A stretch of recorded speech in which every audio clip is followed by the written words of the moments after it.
sér krummi det stjäl Etnig binde gokken vel Flöj ur fjalla gjóðu Flöj ur fjalla gjóðu Vítir yfir byggt og búr Að bæjum fyrr en vatnið hjúr Vævar vængjum skjóðu Vævar vængjum skjóðu All right. New haircut. New haircut. And That's the magic of a movie. yes. Yeah, we do this in between filming. I cut his hair and stuff. That would be funny though. All right, so. So yeah, you can see I've done a bit of the black on the side. Continued a bit with that off cam. We're not done with the black, but as I said, we want some shipped off metal parts on that later on. But to finish all the non-metal parts first, we'll do the backside now. Yeah. You can see I prepared a little bit of foam, so I can just place the shield in like that. I tried to hold it just with blue tack, but I was kind of afraid to get some of the paint chipped off. Yeah. Also, it's a little bit wobbly if you because of that middle part there. Yeah, exactly. All right. So for choosing the color of that shield, we have to for sure take the figure always quite close to have a look if the color works. I don't want to go for a too saturated wood. We have a lot of different brown tones on the model already.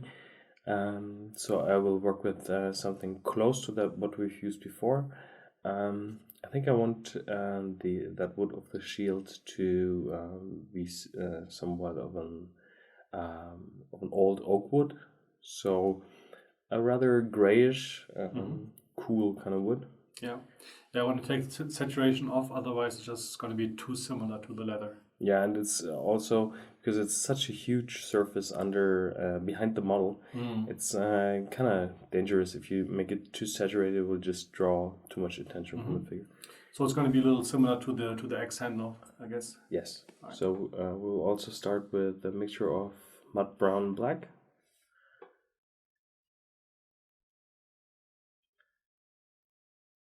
The mud brown is a Model Air color, and this therefore a little bit thinner.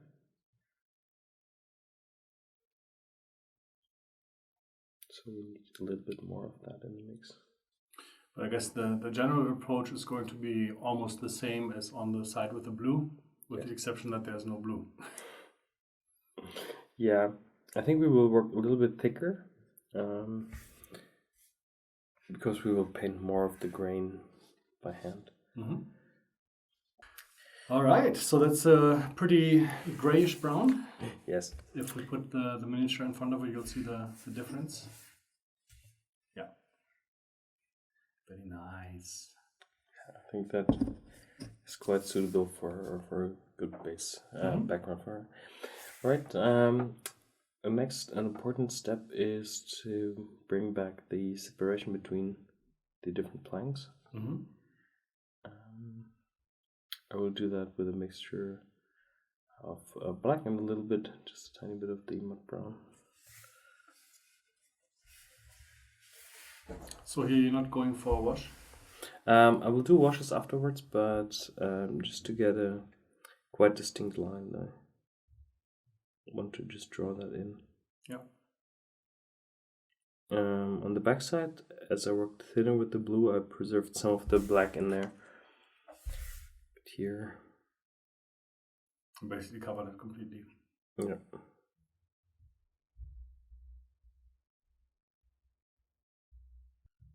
I'm doing that now because I will add highlights afterwards, and with the highlights I can just correct the parts where I just went a little overboard. They do look pretty straight though. It's I mean the line there is really guided when you're painting it. for the highlight, we will mix a little rucksack tan white and some of that base mix. It's actually pretty hard. It's so big, and then to hold it in the camera and still be visible for everyone. It's not so easy.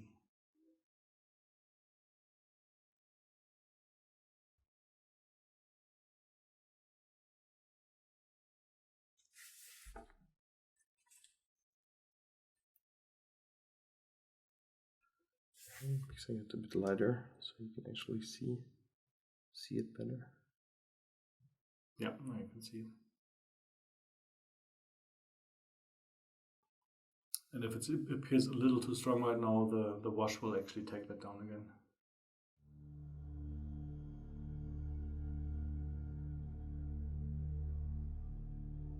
Yeah, and of course it's going to take a while now. Like on the other side, there's more than 2 lines to do. So yeah, I think I might just show it on these 2 planks here and then continue with the rest. The important thing is that here I'm using like different strength of the same tone. So this here is like a little bit light, a little bit thinner, to just line a little bit on the surface. Also to have a variation in the grain. Yeah, if it looks the same strength everywhere, it's kind of a little weird. Yeah, it's especially towards the top side here. We need to go brighter here on the edge actually, to have that standing out a bit more.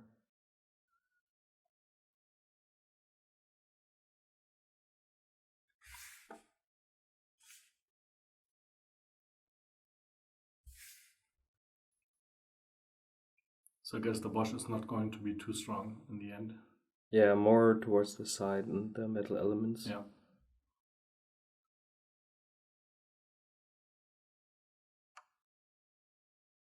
And it's also going to add more variation in the grain as well. Yeah, also a variation from plank to plank. Yeah.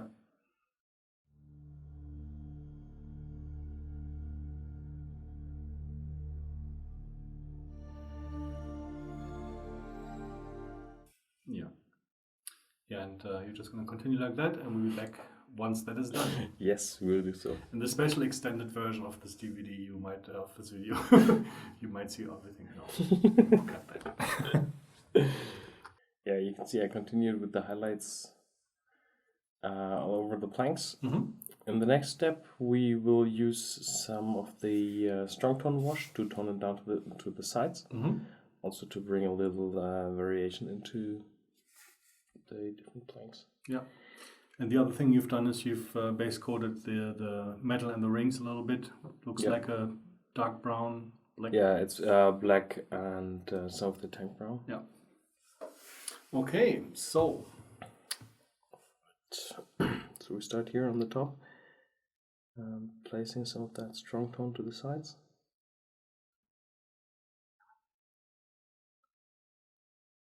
So up here, clean the brush and feather it to the sides, to the middle. Yeah, so really exactly the same as you've done on the other side.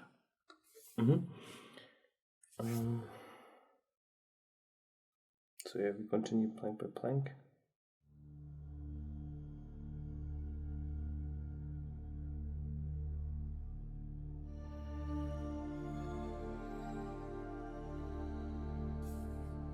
And as I said earlier, the clean brush is kind of the key here, so that you don't get any nasty borders.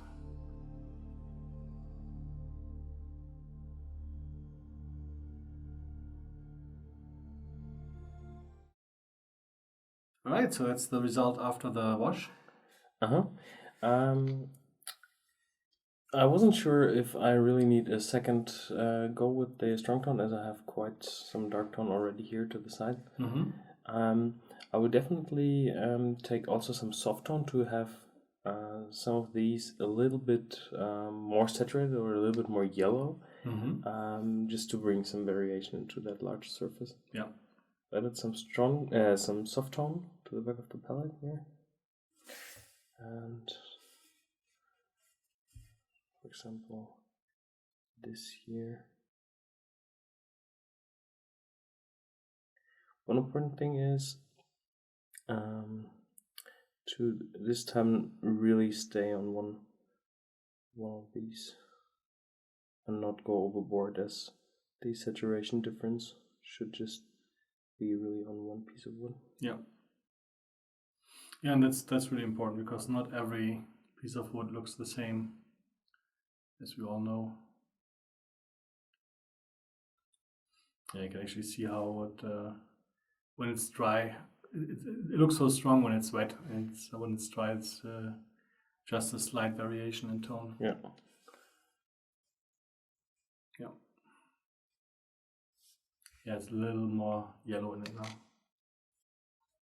Here, just to the side, and then soften out with the clean brush. So we have it stronger here on this side. Mm-hmm. Okay, we let that dry and see how it looks. Okay, I think because the difference is just ever so slightly, I would just take a little bit more and repeat the process one more time. Mm-hmm. So basically on the same planks again. Yeah. Yeah. Would you also go a little bit like outside of that brown color scheme? Would you like add some green or? I thought about adding green to a few parts, also to indicate some kind of humidity or even moss. Yeah. Around areas like here. Mm-hmm. But I think I would see that in the end when everything's yeah, or if you have the figure in front, mm-hmm. to just check whether it needs some color or not. Yeah. Right now, I'd almost say it doesn't. Yeah, I think it works quite nice. Like, yeah. Not even sure if it needs some color. I don't think so, actually. Also, something like rust would be a nice idea to play with, rust or moss, as I said. Mm-hmm. But for now, I think the color looks good. I'm quite happy with also the color difference. Yeah. Not too strong, but still you can see it and feel it. Yeah. In the inside part, we're probably gonna don't do anything. I guess, because it's not gonna be visible at all. Yeah, it will be covered with the hand and the handle here. Yeah. So we will hardly see anything down here. So I'm not going to paint actually the inside part of that, just the outside part, but I will do that as well with metal paints. Okay. So I will just correct the outer side with the base color and maybe a few highlights on the small rivets in black and white. And then I think we are ready for the metal part. Awesome. I just said I'm getting a little excited here. We're getting close to finishing the Shield Maiden. Yes. So, metal. One big part that is still missing are the metal parts. And we will just start right away with these elements. They will be rather blank metal. So I will mix a dark brownish metal tone mixed from gun metal from Model Air, a little bit of tank brown, also Model Air, and some black.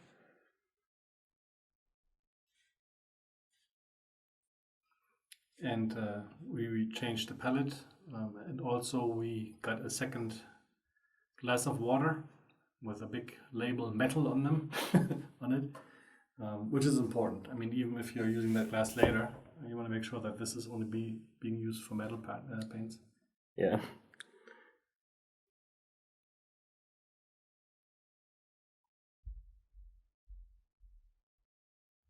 So the first layer is pretty dark.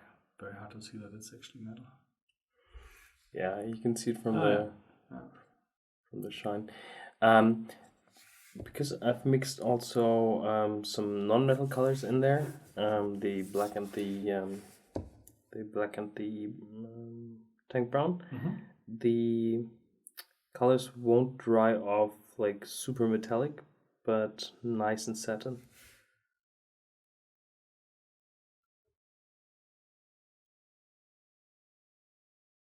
And I've added some of the brown in there to make it a little bit warmer and also to make it a little bit more used in the in the finished look.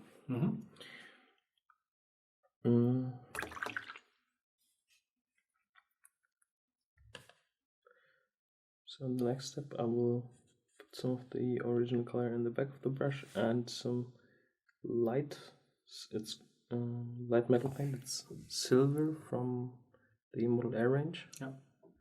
So all of your metallics are from the Model Air range, right? Yeah. Now?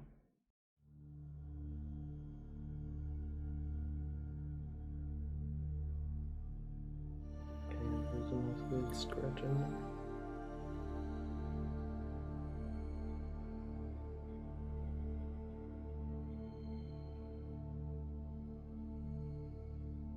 Okay, and as my highlight under the scratch was too big, I'll correct that again with the dark tone. Yeah. Okay, and I want to bring up the brightness of the whole thing a little bit, but you can see actually it's quite nice how metallic it is. Yeah. It's a little, of course, the camera always has a little hard time picking up metallics. If you see everything, that means it's not reflecting. And if it's reflecting, you see nothing. But that alone is a very nice contrast. I mean, these are the first real metal elements we're using. And of course, these are a little larger than just the little dots on the buttons on the rivets. Yeah. So yeah, I just painted some lines in there also to have like smaller scratches in there. All right, just as a repetition down there, original color in the back of the brush and light metal paint to the tip.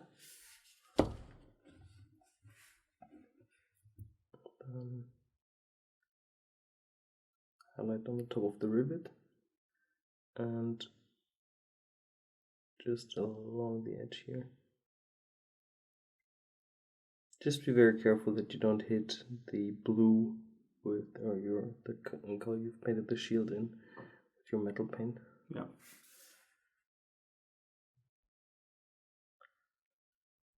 Already looks quite nice and metallic, and a little bit lighter color also here.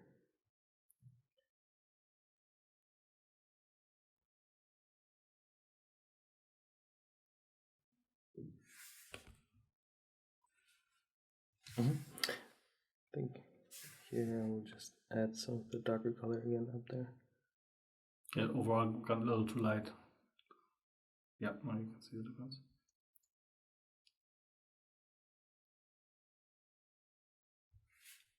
But yeah, I mean that metal, of course, is reflecting like crazy with the 6 studio lens here. The top one actually from that angle looked pretty nice. Yeah, like that. You can see it better. I think this is a little tricky. Probably come out with the photos better. Yeah, I think it will be somewhat like that on the model. So I think you can see quite nice. Yeah, how it looks. And on the big part in the middle, and also on the little struts to the either side, you wanted to make kind of chipped off metal paint. Yeah. Well, actually, not chipped off metal paint, chipped off paint, and then show the metal. Yeah. So, chipped off metal paint.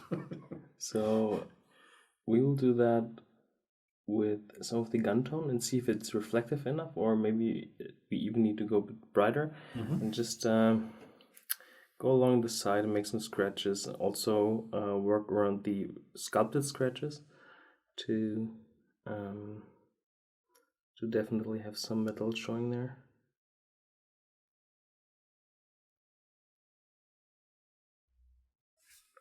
I think I like to go a bit brighter.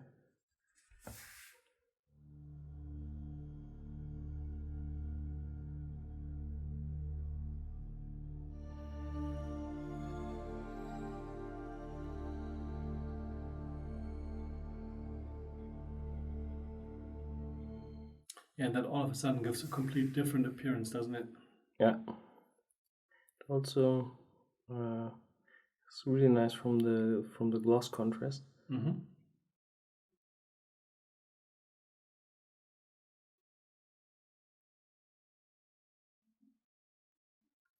Yeah, I think now it really starts to make sense, that middle part. Make it.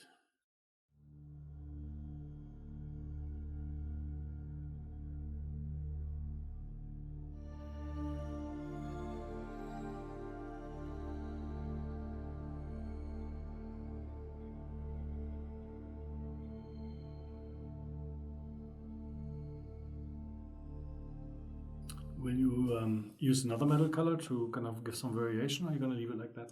I will go in and do some selective work with some of the tank brown to give a little bit of variation and depth to it.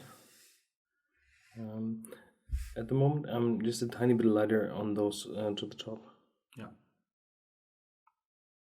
Okay, and I think the principle at this point is clear. We'll definitely show the middle part, but Yeah. Ben can do the left and right off cam, and then we'll come back with the middle part. All right, we'll do so. All right, so we see a lot of What metal everywhere. Yeah, what a damage shield. But yeah, I really like the look of it. Would also be an awesome Space Wolf shield, for example. If you have a space wolf in that size. Yeah, there are quite large Space Wolf busts out there. So we will now tackle the middle part. We will start with the darker metal tone, because we need some room for highlights as well within the metal. So this is the gunmetal, or? It's gunmetal black tank brown mix. Mm-hmm. So the same basis you've done for the little side things there. All right, and just here in the deep scratch.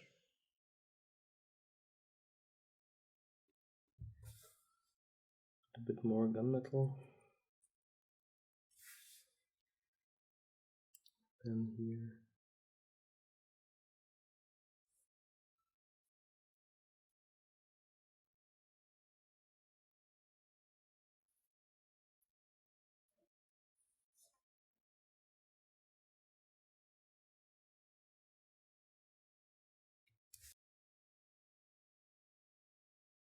It's a little hard to see. I will already start to highlight that element while I do it. Yeah, I think now this all comes together. I had some questions, especially on this part, during filming, but also after filming, and now it makes perfect sense what Ben did before. Sometimes it's if there's something new that you haven't really seen before, it's hard to see where somebody's going at. But for the next black metal part, I know exactly what he's doing. But maybe I will do the next metal part in a different way. Do not underestimate the sneakiness.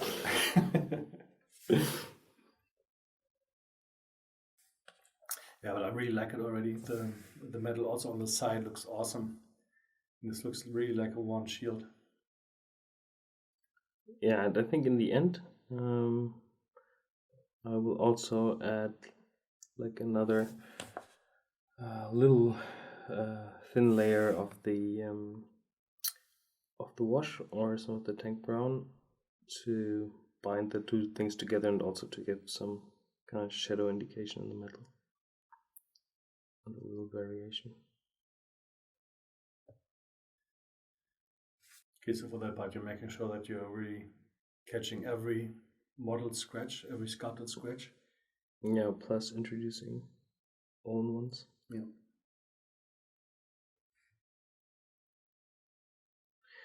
The thing is, here we have some softer indentations of the material. Mm-hmm. We don't need to ship off the paint there to an extreme extent, because it's just bent. It's not. Yeah, it's exactly, not really, exactly. It's not a fold or a scratch or whatever.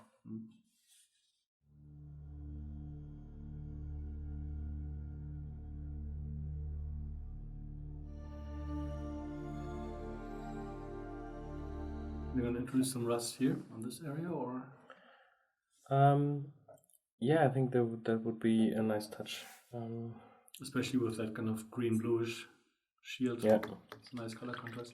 Because I can already see it on the little side, the first metal things that you made. The brown actually shines through a little bit more. Yeah. And it looks really cool. Yeah, it's the brown is really a nice addition to the contrast. Okay, I will just take a bit of the tank brown and mix it with some black to also give some selective depth here, like enhance some of these scratches and glaze over a few things. Yeah, and I think this is something where I can also start, if you've never done this before, start experimenting a little bit. I mean, you really can't mess things up too much. No, especially as this look here of that element is quite distorted. Yeah. So you are free. Just if you're not sure what you do, just rather try and stay on the thin side. Mm-hmm.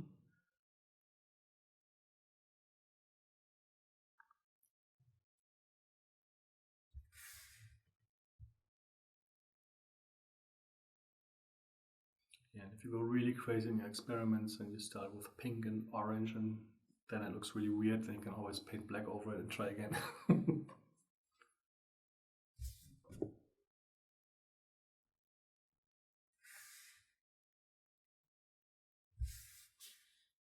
Yeah.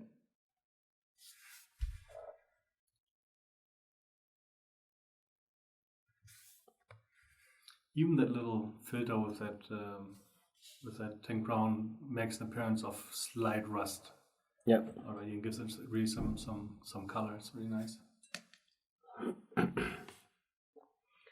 will also get a little bit stronger glaze of the tank brown here for the lower side of the shield, for the round element. Mm-hmm. Just to introduce an even stronger shadow of the lower side. Yeah, also to give it more interest in the general gray there. Yeah.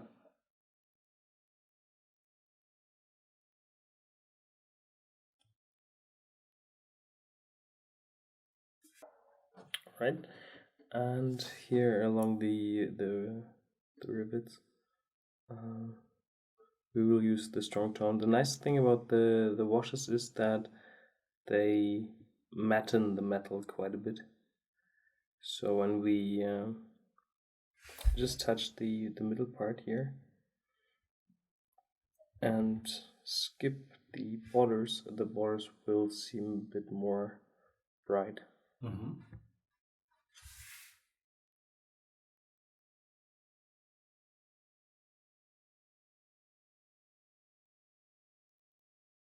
That actually helps a little bit later on with taking pictures as well, because sometimes the metals really reflect a lot. Yeah, especially here in the studio situation with all those lamps. The 1,000 lamps. All right, what's next? The next thing would actually be to get the small metal parts on the backside done. Mm-hmm.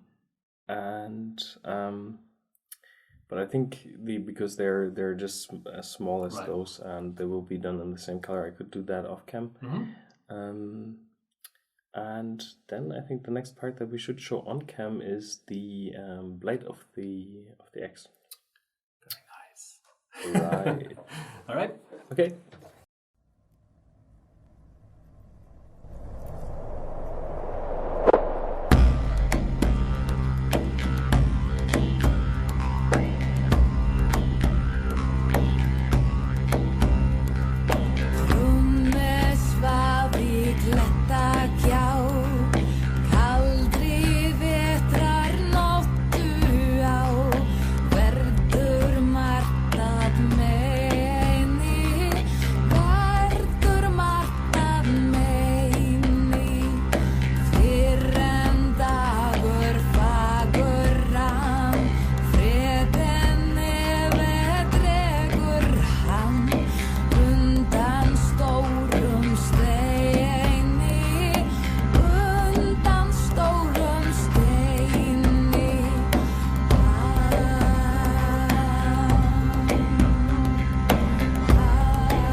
krummeivde stjäl. Etnig binde gokken vel, flöj ur fjallagjóðu,